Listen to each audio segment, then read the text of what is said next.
Assalamualaikum dan salam sejahtera. Hari ini Wan Saiful dan Adam Radlan telah dicarge di dalam mahkamah. Kes Wan Saiful melibatkan 6.9 juta dan Adam Radlan punya kes ialah RM500,000. Jadi taklah 300 juta lebih yang Anwar Ibrahim kata. Dan tidaklah 3.5 bilion yang mereka kata terlebih awal dulu. Jadi dia turun dari 600 bilion ke 530 bilion ke 92.5 bilion ke 3.5 bilion, 300 juta lebih. Hari ini Wan Saiful dicharge kerana 6.9 juta dan Adam Radlan 500,000. Jauh dari jumlah asal ataupun angka asal yang beratus-ratus bilion ataupun berpuluh-puluh bilion. 500,000 satu kes, 6.5 juta satu kes. Dan 6.9 juta tu ialah duit yang dijumpa di dalam akaun bank. Jadi duit tu yang ada di dalam akaun bank Wan Saiful, 6.5 juta tu, mereka belum tentukan di mana duit tu mari. Ada ke duit rasuah, duit bawah meja, duit kickback, kita tak tahu lagi. So kita tunggulah perbicaraan dan kenyataan Wan Saiful dari mana duit tu datang. Dan duit tu diperolehi secara halal ke secara haram. Dia yang penting bukan banyak mana duit ada dalam bank, tapi di mana duit tu datang. Kalau duit tu 10,000 sekalipun, kalau duit tu duit rasuah, maknanya salah lah. So it's not the amount but the source yang perlu dibicarakan. So we will wait and see apabila perbicaraan berjalan besok. Tapi ringkas cerita, tak adalah maknanya ratus-ratus juta, 300 lebih juta macam Anwar kata ataupun berbilion-bilion seperti mereka pada peringkat mula dulu mereka kata. So the question is now, what is happening to Muhyiddin Yassin? Sebab hari ni 3 orang dipanggil. Muhyiddin Yassin, Adam Radlan, Adam Muhammad dan Wan Saiful, Wan Jan. 3 orang dipanggil, 3 orang sepatut di-charge. Tapi yang di-charge 2, isu jumlah yang mereka dikatakan dituduh menerima sebagai rasuah is another issue lah. Tapi Muhyiddin sudah bersedia. Muhyiddin pergi mahkamah dengan 450,000 yang dijangka perlu dibayar sebagai duit ikat jamin, bail money, 450,000 bail money. Jadi Muhyiddin pergi mahkamah bawa duit tu nak bayar duit ikat jamin. Selepas dia di-charge tapi tak di-charge. Masalah dia, Wan Saiful ni mereka jumpa 6.9 juta di dalam akaun bank dia. Jadi berdasar kepada jumlah duit dalam bank dia di-charge lah. Isu Adam Radlan ni dikatakan 500,000 tu duit yang dia terima sebagai balasan kickback ataupun rasuah untuk membantu satu syarikat Cina untuk mendapat projek. Jadi of course lah Cina ni dia menjadi saksi lah. Kalau tidak macam mana kerajaan boleh katakan atau SPRM boleh tuduh kata dia ni terima 500,000 sebab duit tu tak ada dalam bank. Jadi itu yang bahaya ni, orang Melayu ni kalau ambil rasuah dari Cina, kalau sekira China atau India tu ditekan oleh SPRM, dia orang akan they will sing their heart out lah. Dia orang akan cerita habis, inilah dia minta lah. Tapi yang anehnya, yang China yang kata beri duit 500,000 tadi kepada Adam Radlan tak kena charge. Jadi dalam Malaysia ni, kalau orang yang bayar rasuah, orang yang beri rasuah tu, kalau mereka menjadi saksi, maka mereka diberi immunity, ataupun kekebalan dari tindakan mahkamah. Jadi sebab kalau mereka nak kenakan, katalah seseorang ahli politik, dan kalau orang yang beri rasuah, tak kisahlah Cina ke Melayu ke India, orang yang bayar rasuah tu menjadi saksi, so mereka tidak diambil tindakan. Misalnya kalau ada rompakan bank, awak seorang daripada perompak, awak mungkinlah driver kereta tersebut. Tapi kalau awak ni menjadi saksi kepada perompak, maka kesalahan awak tu, jenayah awak tu akan dimaafkan. Awak akan diberi kekebalan. So kalau kita terlibat di dalam sesuatu jenayah, kita cepat-cepat volunteer nak jadi saksi. So kita ni tak kenalah apa-apa. Yang lain tu lah kena. So that is how you are forgiven lah. Maknanya kalau you setuju mengenakan orang lain.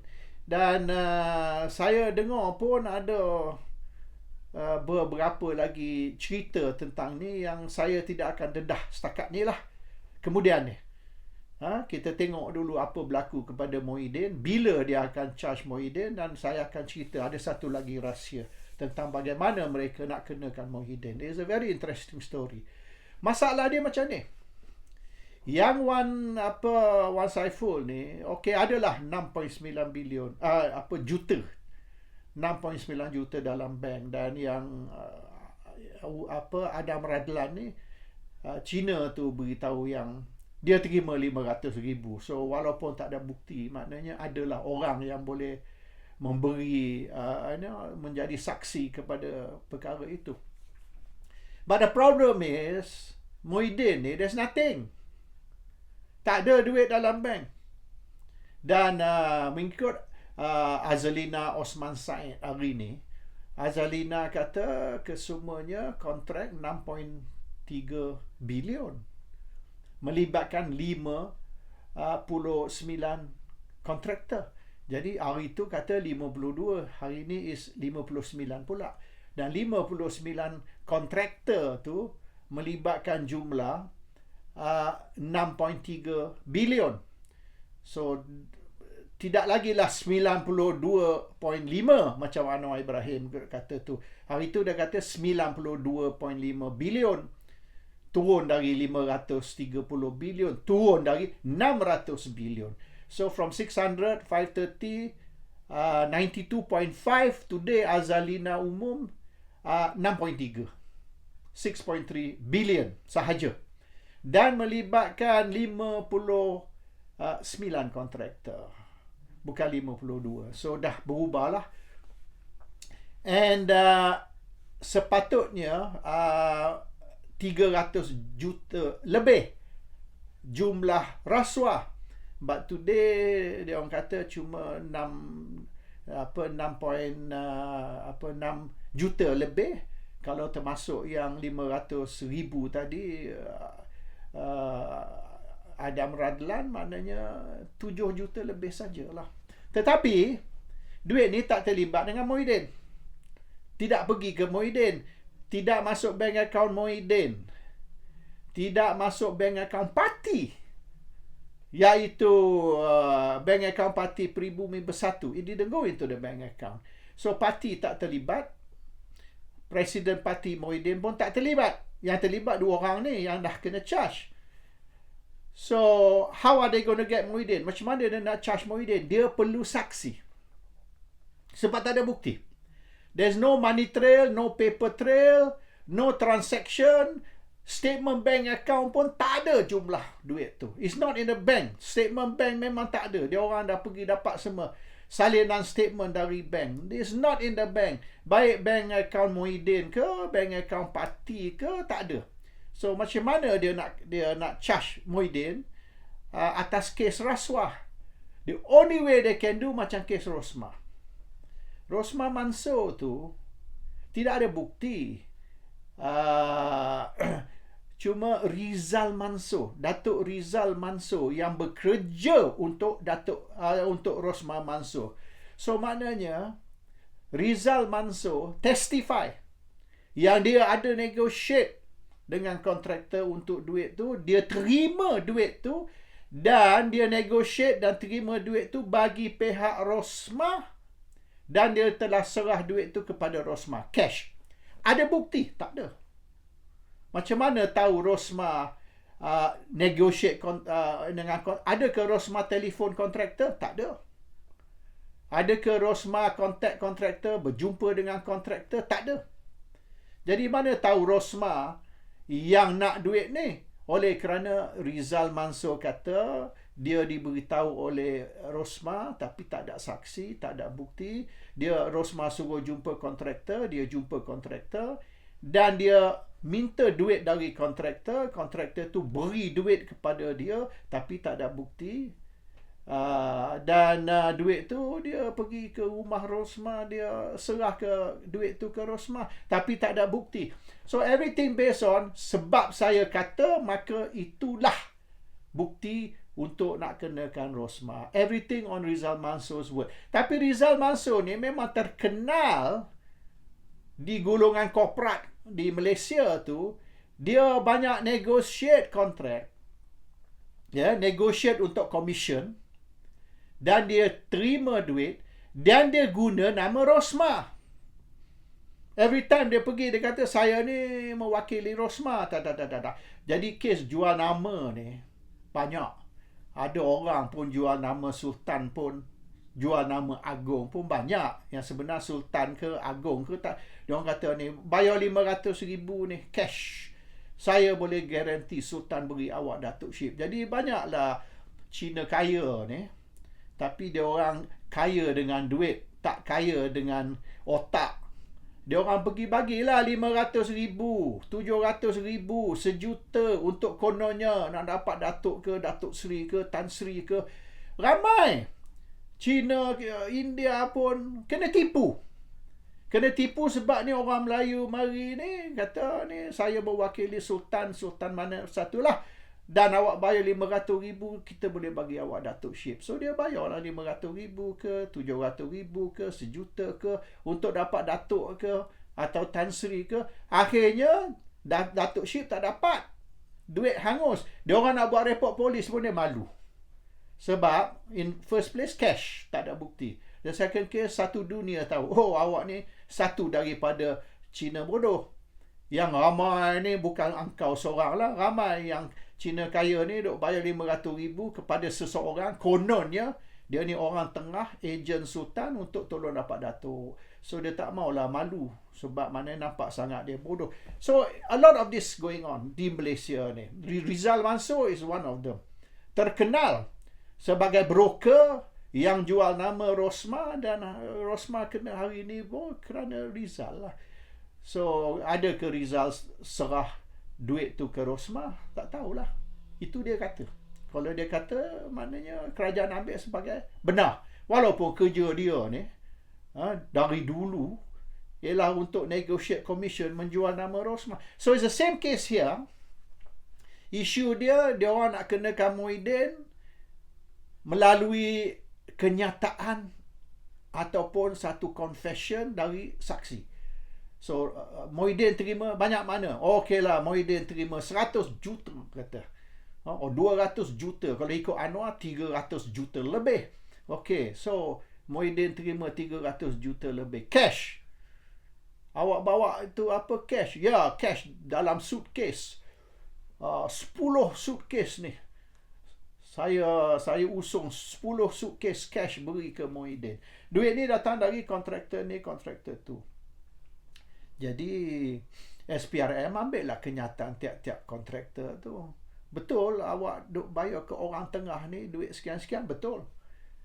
Jadi duit ni awak bayar sekian-sekian juta, yes, cash dalam satu beg besar. Dan orang yang negotiate broker ni kata duit ni untuk parti Peribumi Bersatu. Jadi saya akan serah duit ni kepada parti. Parti ada terima? Tak ada. Ada masuk bank account parti? Tak ada. Ada masuk bank account Muhyiddin? Tak ada. Ada ke bukti bahawasanya awak serah ke parti duit ni?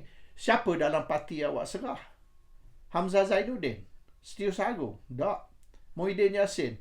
Tak. So this is the story. Dia nak kenakan Muhyiddin semata-mata atas kenyataan atau pengakuan orang tengah. Dan orang tengah ni saya tahulah. Dia ditawar 10 juta, 10 million. Dia orang bagi orang tengah ni 10 million untuk menjadi saksi. Tapi ada snack sikit. So sementara waktu ni, sementara dia orang selesai isu witness tadi, saksi yang akan membuat pengakuan, yang dialah negotiate untuk duit, dialah terima cash, dialah yang ambil duit ni serah ke Muhyiddin, sekian-sekian hari, sekian-sekian tempat, and they have to check properly story ni. Kebetulan macam kes Anwar tu, dia kata Anwar ni melewat ni dreba ni Dr. Wan Aziza, dreba bini Anwar ni di Trivoli Villa. Tarikh sekian-sekian. Tengok-tengok tarikh tu bangunan tak buat pun lagi. There's no building. Oh, lepas tu dia tukar tarikh charge. Okay, sorry, tersilap. Tarikhnya lewat. Masuk tarikh baru.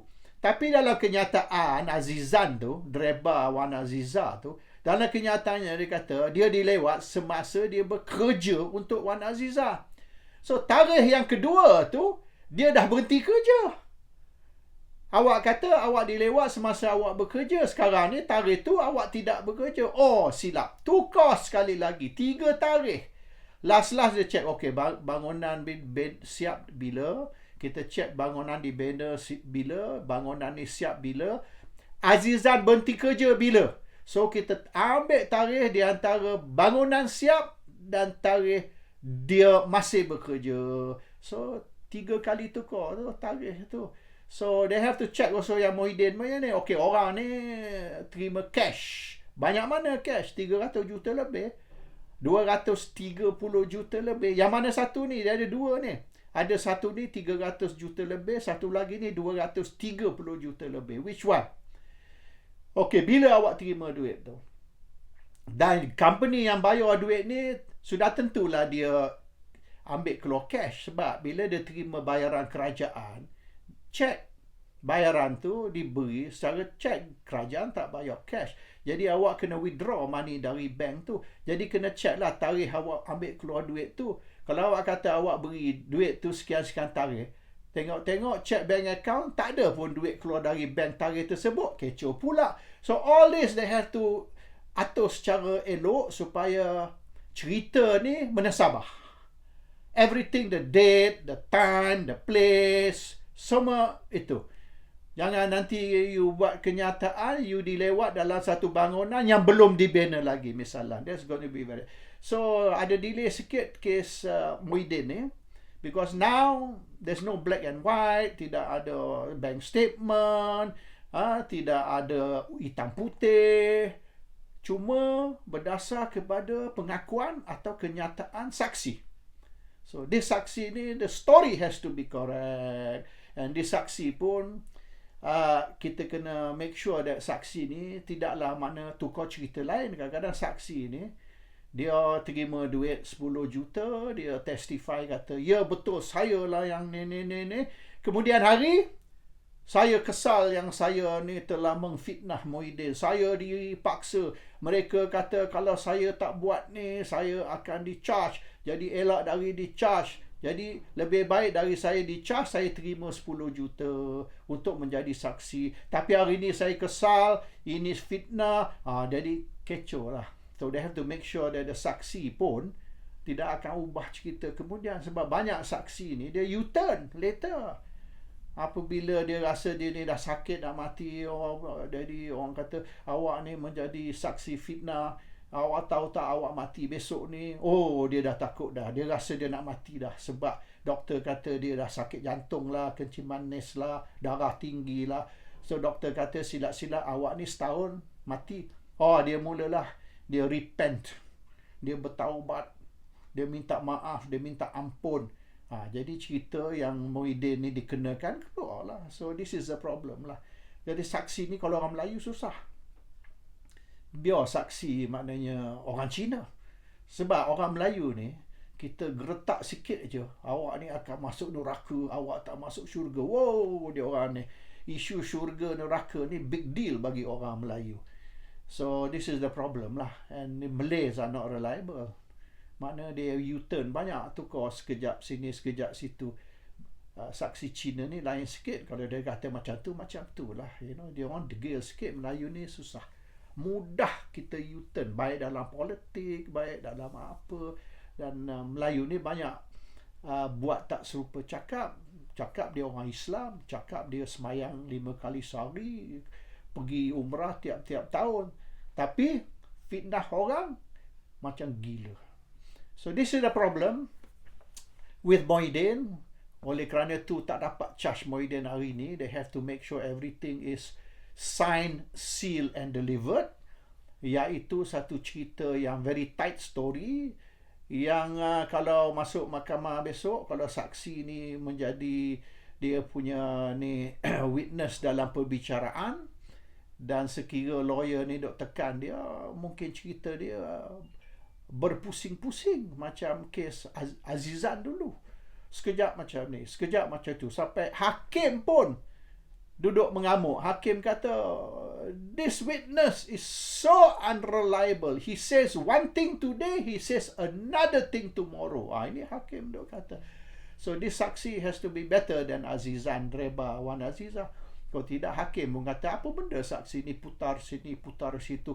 Sekejap cerita pasal Cairo, sekejap cerita pasal New York, sekejap cerita pasal Manchester.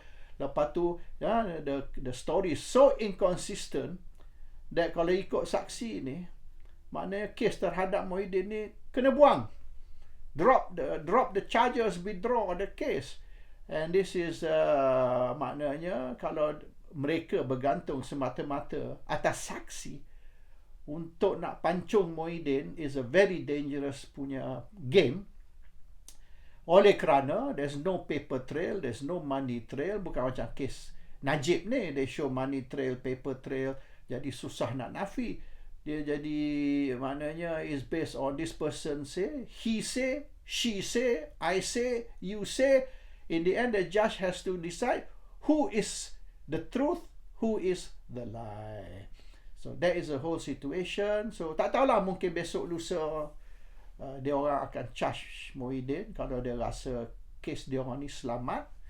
But most important is dia kena charge Muhyiddin tidak lama lagi, kerana mereka nak bagi gambaran, mereka nak bagi persepsi yang Parti Pribumi Bersatu, pemimpin-pemimpin bersatu korup dan tidak patut kita undi untuk mereka di dalam pilihan raya negeri, 6 pilihan raya negeri yang akan datang bulan Julai atau bulan Ogos ini. That's all. They want to make sure that pengundi tahu yang pemimpin-pemimpin dari perikatan, dari Parti Pribumi Bersatu dan juga PAS samalah korup juga macam pemimpin barisan, pemimpin pakatan, pemimpin perikatan, semua perompak, penyamun, lanun dan pencuri.